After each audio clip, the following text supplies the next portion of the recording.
Ni barua ya mzunguko ya namba ya 12, page 4. Ni ukurasa wake wa 4.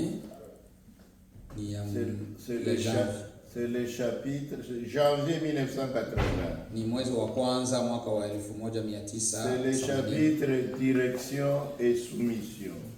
Inasema kutii na mwongozo. OK, je lis. Inasoma, dans chaque ville il n'y avait qu'une église. Katika kila mji mulikuwa kanisa moja tu.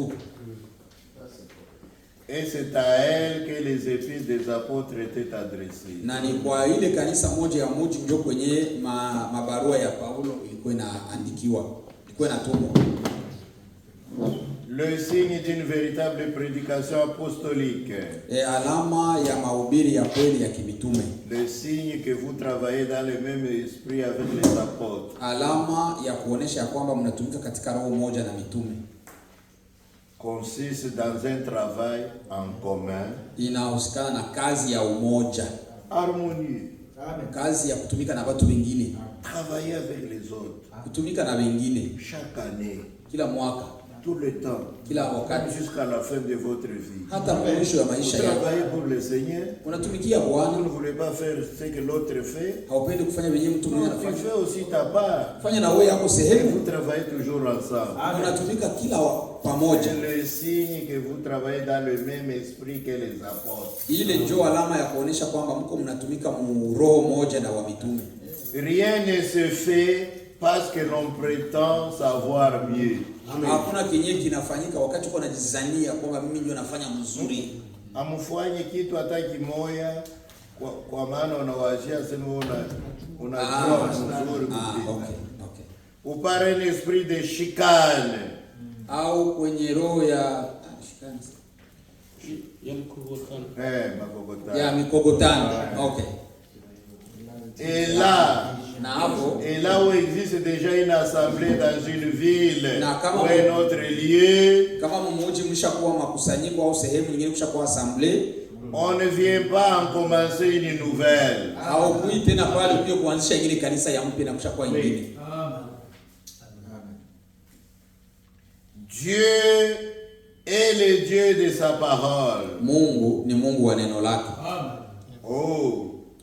Que le Seigneur veuille bien édifier son église. Bwana aje ajenge kanisa lake. L'unir.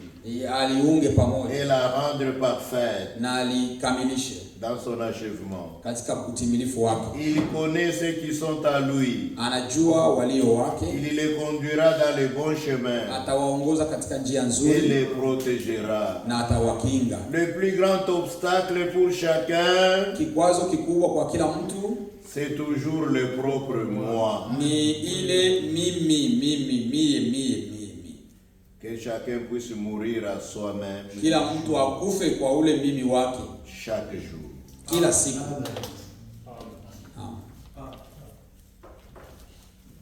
Vous arrivez dans une ville. Unafika mumuji. Il y a déjà une autre assemblée. Kushakuwa makusanyiko ingine. Même si vous êtes un prédicateur. Hata kama uko mhubiri. Allez dans cette assemblée. Wende mwa ile makutano.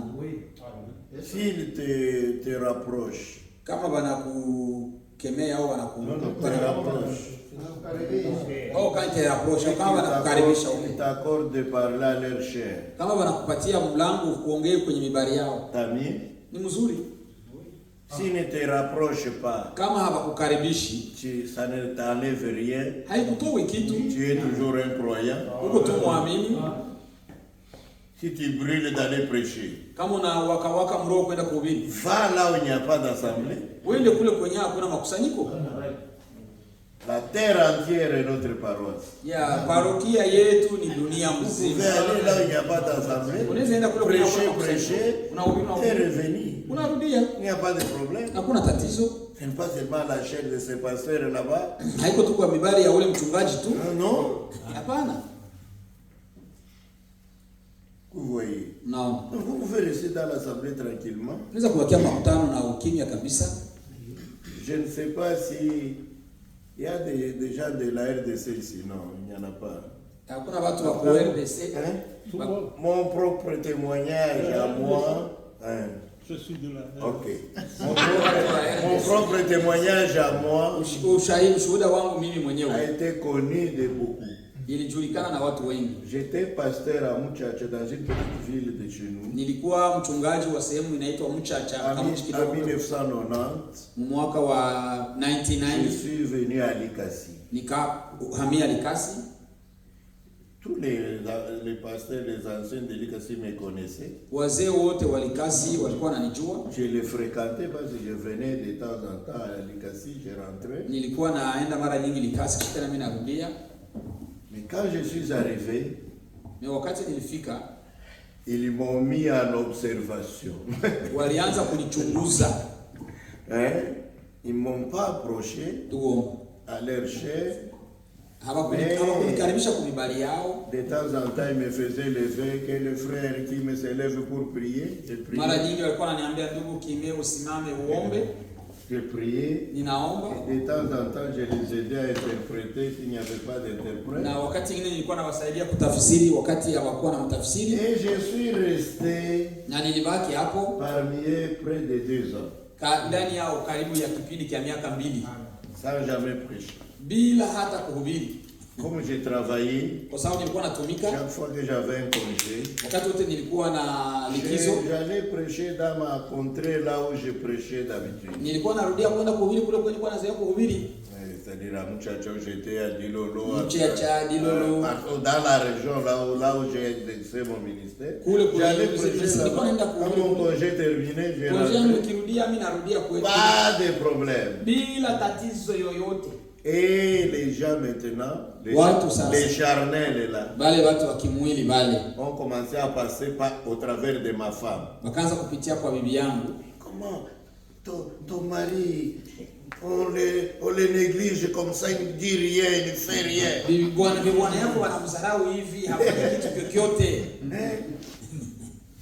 Alors ma femme aussi leur répondait intelligemment. Elle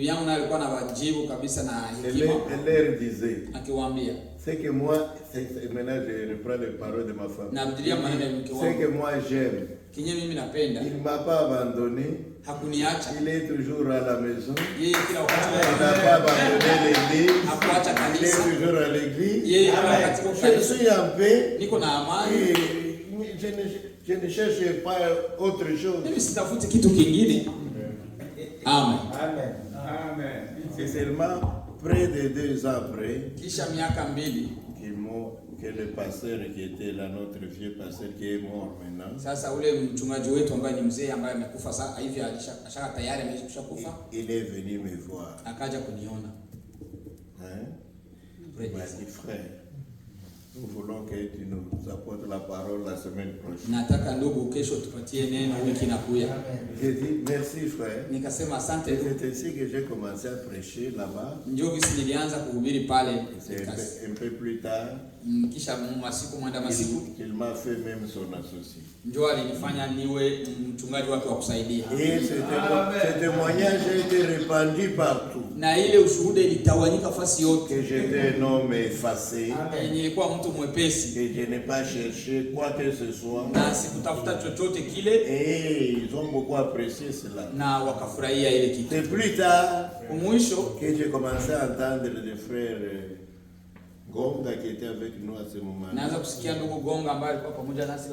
Des frères Mwamba et des autres. Et j'ai commencé à entendre que nous aussi, nous n'avions pas voulu parler. Mais nous regardions seulement comme ça. Pour qu'on ne dise pas que c'est eux qui l'ont recommandé. Donc ça ne fait rien. Même si on ne te donne pas la chair, il n'y a pas de problème. Tu es toujours un prédicateur. Tu as bien prêché dans les autres églises où on peut t'accepter. Si ta résidence est là-bas, après la prédication, tu reviens sans poser de problème dans l'assemblée. Mais si tu es un homme charnel, on me néglige. Il ne respecte pas mon ministère. Comme c'est ton ministère, on ne respecte pas. Si c'était le ministère de Dieu, on va respecter. Que Dieu vous bénisse. Le propre mot là est très mauvais. Que Dieu nous aide à nous débarrasser de ça. Que Dieu vous bénisse. Ok. Laissez-moi vous lire une autre lettre circulaire.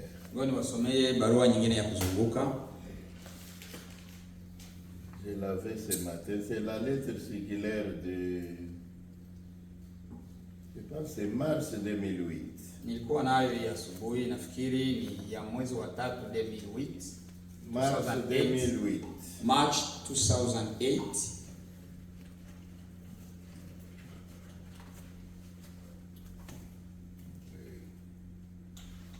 Ok.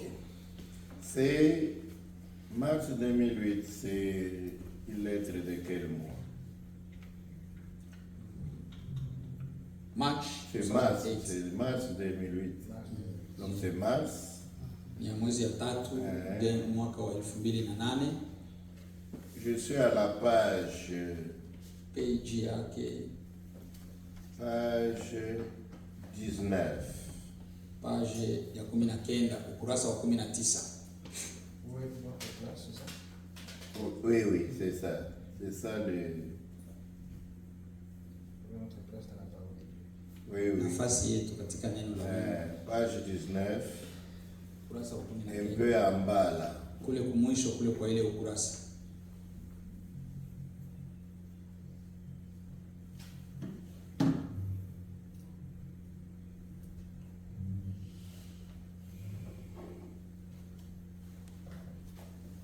En réalité, chaque groupe qui se crée à la suite d'une rébellion ou d'une division dans l'église de Jésus-Christ. Kila kikundi kyote ambacho kinaanza kutokana na migawanyiko na au mivurugo kuhusu katika kanisa la Yesu Kristo. Oui, comme ici à Louisville. Kama hapa Louisville. Un groupe de frères. Kikundi kia bandugu. Se ligue ensemble. Banajikuta pamoja. Banakuwa wakaidi watomboshi. C'est l'église. Banagabula kanisa. Former leur propre église dans un autre quartier. Wanaanzisha ingine kanisa muile ile eneo moja. Frère Frank dit ceci. Ndugu Frank anashauria hivi. Nasema hivi. Chaque groupe qui se crée. Kila kikundi kyote ambacho kinajianzisha d'une rébellion. Kwa sababu ya utomboshi wanatomboka. Une division. Au katika kanisa la Yesu Kristo. N'est en réalité qu'une association religieuse. Ile ni kikundi tu au ni ushirika wa kidini. Ni shirika. Au ni shirika tu ya kidini. Les saintes écritures appellent de telles personnes des contenteurs. Maandiko matakatifu inawaita des moqueurs. Watu wa kuchekelea. L'assemblée d'Israël resta avec Moïse. Makusanyiko ya Israeli ilikuwa inabakia na Musa. Ceux qui se rassemblaient contre lui, wale wote walikuwa wanajikusanya kupingana na Musa, se joignirent à Coré, Dathan et Abiram. Walienda kujiunga na Kore na Dathan na Abiram. Ils avaient comme raison, walikuwa na sababu, Moïse fait tout seul. Musa alikuwa anafanya vitu vyote yeye mwenyewe. Il pense que Dieu traite seulement avec lui. Bako anawaza kama Mungu anatumika na yeye tu. Nous sommes aussi saints. Na sisi tuko watakatifu. Dieu aussi nous parle. Mungu na sisi anatuongelesha. Vous voyez. Non. Ils se sont rebellés contre Moïse. C'est la voie de Caïn. Ni njia ya Kaini. C'est l'égarement et le salaire de Balaam. Ile ni kuenda mbali na mshahara wa Balaamu. Ce que je vous ai fait lire en Jude. Ndio nilisomea Myuda. Kuanzia ile misa 11. Ils ont quitté le droit chemin. Balitoka njia ya kunyoroka, njia nzuri. 2 Pierre 2 verset 4. Petro wa pili sura ya pili sura ya 11. Ces hommes méprisèrent le Seigneur. Hawa watu walimdharau Bwana. Nombre 16 verset 3. Hesabu 16 verset 13. Ils rejetèrent le mandat de Moïse. Balikataa kutumwa kwa Musa au kazi ya Musa. Tout il méprisait Dieu qui l'avait appelé. Ni kusema bali mzarau Mungu aliyemtuma Musa. J'espère que vous comprenez ça. Nafikiri mnaelewa hiyo. Si Dieu travaille avec un homme, kama Mungu anatumika na mtu hapa, c'est Dieu qui l'a mis là. Ni Mungu ndiye alimweka pale. Si tu le rejettes, kama unamkatala, tu le jettes avec Dieu. Unakatala na Mungu mwenyewe. Même s'il a des fautes, hata kama iko na makosa, tu peux le supporter. Unaweza kumvumilia. Si toi tu penses que tu es bien, lui il a des fautes. Kama wewe unafikiria kwamba iko mzuri, tu peux le supporter. Unaweza kumvumilia. Tu ne perds rien. Haupotezi kitu. Tu pries pour lui. Unamuombea. Ok. Sawa. L'écriture suivante andiko la kufuata s'applique dans un tel cas. Inatumiwa katika hali hii. Voyez, contenteur. Muangalie wale watakuchekelea. Soyez étonnés, disparaissez. Muwe na huzuni na mpotee. Mshangae. Et disparaissez. Na mpotee. Là, je vais faire en vos jours une œuvre. Kwa sababu katika masiku zenu nitafanya kazi. Une œuvre que vous ne croiriez pas si on vous la raconte. Kazi ambayo hamtaiamini hata kama wangewahadisia nayo. Acte 13:41. Matendo ya Mitume 13 verse ya 11. Qu'en est-il de tous les accusateurs? Sasa ni nini na wale washitaki wote wanalifanya? Des contenteurs, wale wakuchekelea, des calomniateurs, wale wakuzingizia, qui volontairement servent l'ennemi, ambao kwa kupenda tu wanamtumikia adui, et se retrouvent ainsi sous la malédiction. Na wanajikuta hivi wako chini ya laana. Lequel d'entre eux utilisera sagement ces derniers instants du temps de la grâce? Ni nani katikati yao watatumia hii muda ya wakati wa neema, afin d'être libérés de l'envoûtement de Satan, ili wawekwe huru na ile mvuto wa ibilisi wa shetani, des gens qui provoquent des divisions. Ya hao watu wanaleta mgawanyiko. Nous, le Seigneur vient, sasa Bwana anakuja, que nous sommes près de partir. Karibu ya kwenda. Qui peut profiter de ce petit temps qui nous reste? Nani anaweza kupata kazi kama hii muda kidogo tunabakiana nayo pour se repentir? Ili atubu.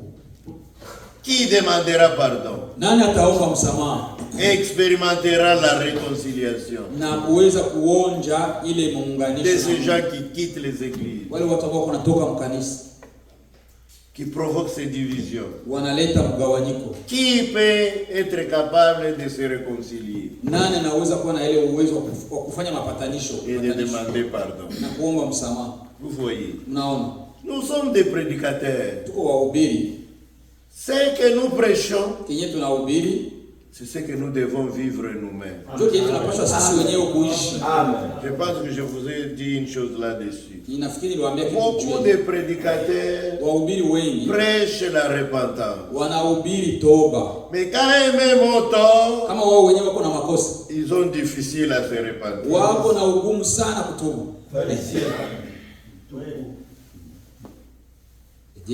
Qui peut expérimenter la réconciliation? Nani anaweza kuonja ile upatanisho? Leur décision fut-elle définitive? Maamuzi yao ni ya mwisho. Qui a franchi définitivement la ligne rouge comme Judas? Ambaye alitambuka ile mstari mwekundu kama vile Yuda. Toute personne ayant été entraînée dans la séduction causée par Satan, kila mtu yote ambaye aliingizwa katika ile utongozi wa shetani, comme cela arriva au ciel, kama vile ilitokea kumbingu, et dans le jardin d'Éden, na mshamba la Edeni, ne devrait plus persister à endurcir son cœur. Hangeliweza kuendelea kufanya moyo wake mgumu. Plusieurs âmes précieuses sont emprisonnées. Manafsi za mingi za mzuri sana ziko mkifungo. Et sont en proie à la séduction sous le couvert de la religion. Na zote zimefanywa kama vile zimefungwa na dini. À cause de la supercherie spirituelle. Kwa sababu ya ile uongo wa kidini. Et leurs conséquences sont répandues dans le monde entier. Na matokeo yao imeenea dunia mzima. Qu'en est-il des instigateurs? Bale bakuya kuangalia ceux qui ont provoqué cela. Wenyewe wanaleta ile. Et qu'en est-il de ceux qui se joignirent à eux et devinrent ainsi coupables? Na imefanyika je kwa wale wenyewe wamejiunga nao vile vile wanakuwa watu wabaya? Ceux qui ont provoqué les choses. Et ceux qui se sont joints à eux. Na wale ambao waliwaumba. Qu'en est-il d'eux? Mambo iko je kwao? Qui trouvera le chemin de la repentance? Nani atapata njia ya kutubu? Seulement ceux qui n'ont pas pris délibérément position ni wale ambao wakuweza kuamua kujiunga na et qui ne se sont pas rendus volontairement coupables na wao wenyewe kwa kupendelea kujifanya kuwa wenye mabaya pour toujours du péché contre le sang et le corps de Christ, ili kuweza kutenda dhambi kuhusu damu na mwili wa Kristo, et ils devraient laisser de côté leur orgueil na wangeliweza kuweka kando kiburi chao et revenir au Seigneur. na kurudia kwa Bwana. Toutes les interprétations au sein du message doivent également cesser immédiatement. En réalité, il ne suffit pas que les frères mentionnent le prophète,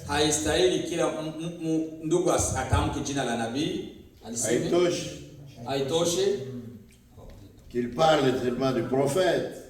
Ils doivent soutenir ce qu'ils disent avec la parole de Dieu.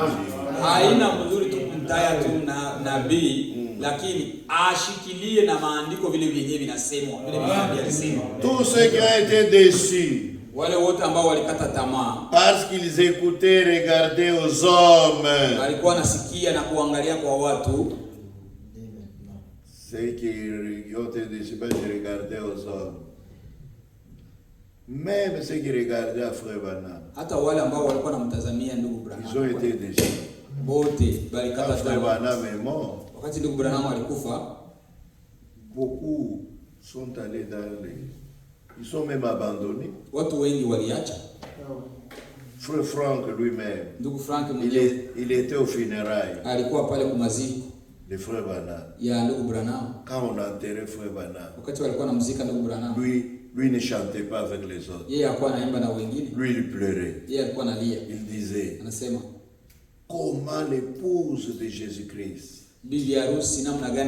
arrivera-t-elle à la perfection sans ce ministère?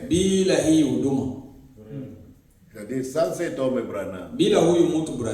Le ministère avait déjà pourvu à la parole. La nourriture avait été amagasinée. Il n'y avait pas aucun souci à se faire. Le ministère, ce n'est pas l'homme, c'est la parole. J'ai vu des gens qui apprécient un prédicateur seulement par le costume qu'il porte. J'ai entendu des sœurs qui apprécient un prédicateur seulement à cause du parfum qui exhalait son corps.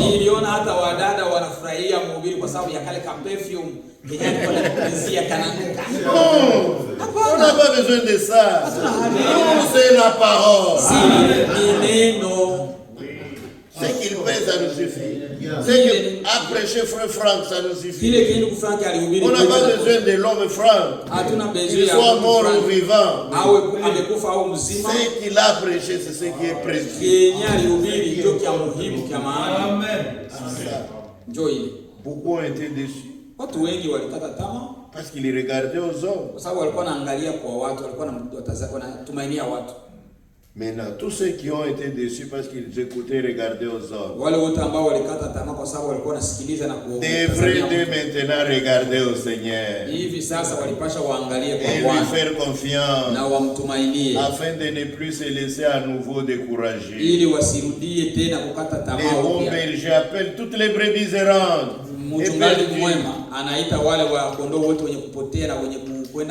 Puisse-t-elle entendre sa voix revenir à lui? Ajoutez à cela tous les frères dans le ministère qui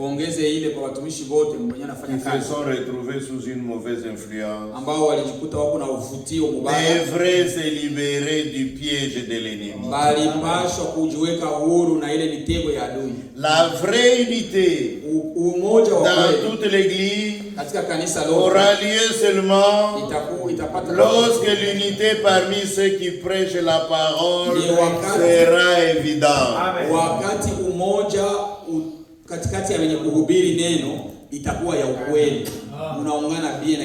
Il faut que l'église soit unie avant d'aller dans l'enlèvement. Cette union dépendra aussi de l'union de leurs prédicateurs.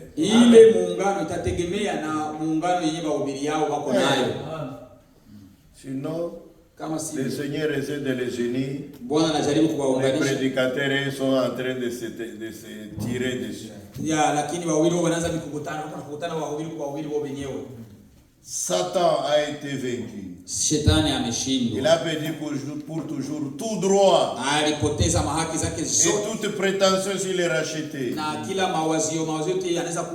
et toutes les forces qui le suivent seront placées comme marche-pied du vainqueur de Golgotha. Et cette victoire sera manifestée dans l'église de Jésus-Christ. À la fin, il sera manifeste que cela aura valu la peine pour les élus. Qui ne se seront pas laissés séduire. Qui n'auront pas pris part au caractère assassin et calomniateur.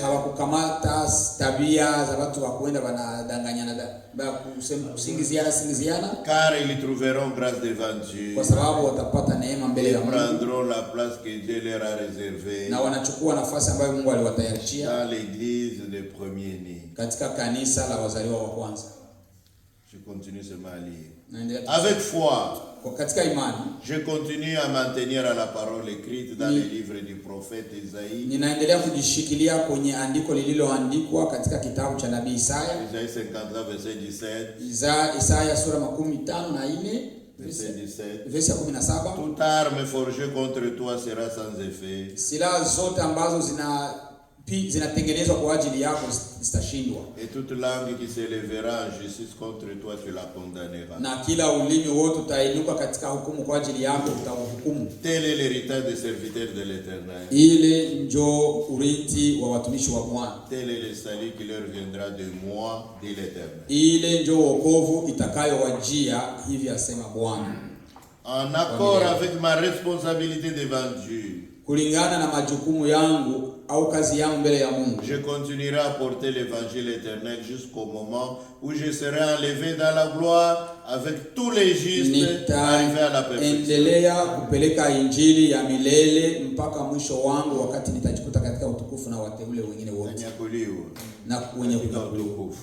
C'est ainsi que je l'ai vu en janvier 1981. Reconnaissant qu'il nous reste un temps très court, je me sens obligé d'admonester chacun au nom de Jésus-Christ. Satan peut causer des troubles. C'est ce qu'il a fait depuis le commencement. Mais il ne peut pas s'opposer au plan de Dieu pour l'église épouse. Amen. J'arrête un peu là. Donc c'est ça. C'est ça qui provoque les divisions. Maintenant je vais dire quelque chose. Il y a aussi certaines divisions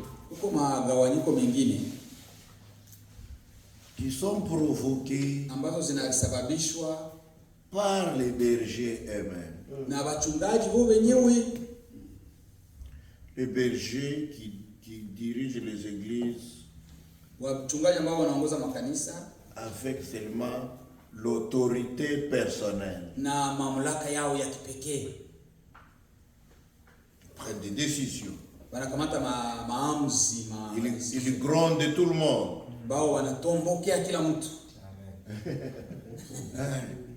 Il faut que ça.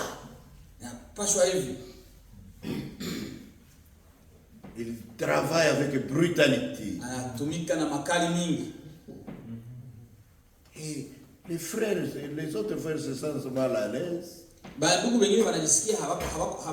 ils voient quelque chose, ils approchent leur berger. Leur berger les chasse. Je ne vais pas vous écouter.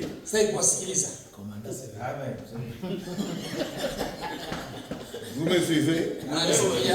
Maintenant les autres frères, ils subissent cela depuis un temps. Ils se fatiguent. Ils quittent l'église. Maintenant, vous restez dit, ceux qui ont quitté l'église sont des rebelles.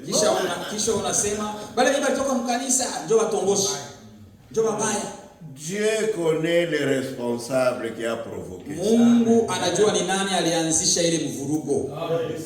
Maintenant, n'allez pas dire seulement ceux qui sont sortis qui sont mauvais. Ça peut être ceux qui sont restés qui sont mauvais.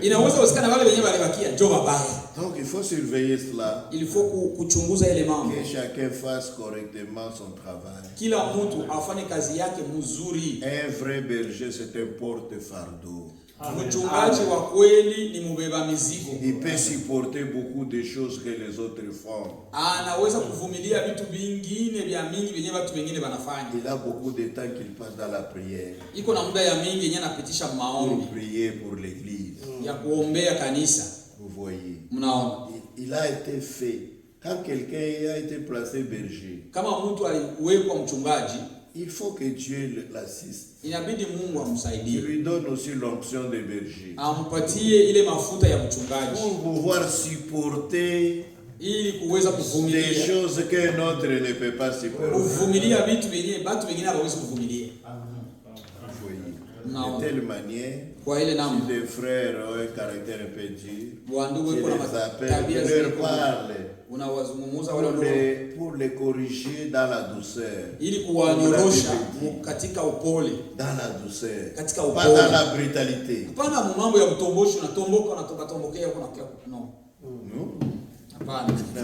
La brutalité, ce n'est pas la parole de Dieu. Si un frère a péché, et c'est lui qui est spirituel, il redresse dans la douceur. C'est ce qui enseigne la parole de Dieu. Essayez de lui parler, de lui montrer qu'il est un enfant de Dieu. Il a vécu tout ce temps correctement. Moi-même, je ne comprends pas ce qui est arrivé. Il parle vraiment doucement. Tu ne le traites pas comme un diable, comme un loup, comme un méchant. Tu lui parles comme un enfant de Dieu qui s'est trompé. Tu lui parles avec douceur pour le ramener. Si c'est sur une parole, tu lui montres clairement la parole qu'il a brisé, que non, tu ne marches pas bien. Voici ce que dit la parole de Dieu. Voilà, donc, quand Dieu va juger ceux qui ont provoqué des divisions, parce qu'ils seront jugés.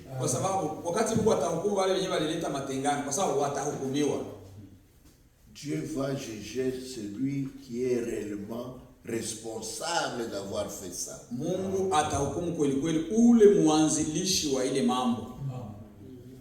Si c'est le berger, il sera jugé. Paul, je pense que c'est Paul, nous c'est Jacques qui a dit. Ceux qui enseignent la parole, ces autres seront jugés plus sévèrement que les autres. Donc il faut que nous fassions tous attention. Et que Dieu nous aide. Voilà, je m'arrête là. S'il y a des petites questions de compréhension, on les pose. Hier, on est sorti des tonnerres, de ceci. On est allé dans un sujet vraiment difficile, le polygame.